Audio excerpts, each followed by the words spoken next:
shu onkologik va onkogematologik kasalliklarda bir xil simptomlar bo'ladi. Ya'ni misol tariqasida aytishim mumkin, men o'zimni ish faoliyatimni maslahat poliklinikasida boshlaganman, bo'lim mudiri bo'lib. Ko'z enoftalm, ya'ni ko'zi ishib kelgan bemor. Bu yerda bolalar onkologi qanaqa fikr yuritadi? Bu yerdan biopsiya olishimiz kerak deydi. Ya'ni namuna olishimiz kerak deydi. Bolalar onkogematolog aytadi, biz ilikdan namuna olib, melogramma amaliyotini bajarishimiz kerak deydi. Ikkita mutaxassis ikki xil fikr beradi va ikki xil diagnozni aniqlaydi. Endi tarozi bizga turadi.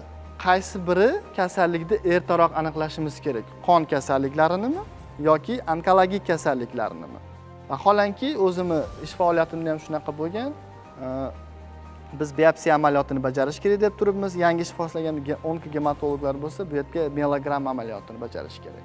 Multidisiplinar konsilyumda qarorga keldikki, kelinglar, bo'lmasam melogramma amaliyotini bajaramiz. Ya'ni funksiya qilib amaliyot bajarilganda u bemorda nima qilingan? O'tkir limfoblast leykoz kasalligi chiqib kelgan. Va kimyoterapiya amaliyotini bajargandan keyin ko'zni ishishi qaytib ketgan. Misol onkolog qanaqa o'ylardi? Ko'zni o'zidan namuna olib, ekib ko'rish kerak degan narsa bo'lgan. Va shunda bu sohani qo'shilib ketilishiga ham asosiy maqsad bemor oldin bolalar onkologiyasiga borib, u yerdan tekshiruvlar o'tgan, gematologik kasallikni inkor qilish uchun bu yoqqa kelib gematologik tekshiruvlardan o'tgan, o'rtada bemor sarson bo'lgan. Vaholanki butun dunyo praktikasida, ya'ni butun dunyo amaliyotida bolalar onkologiyasi, gematologiyasi birga keladi. Va bu bizi markazda birinchilardan bo'lib amalga oshirildi O'zbekistonda va bu o'zini isbotini topyapti.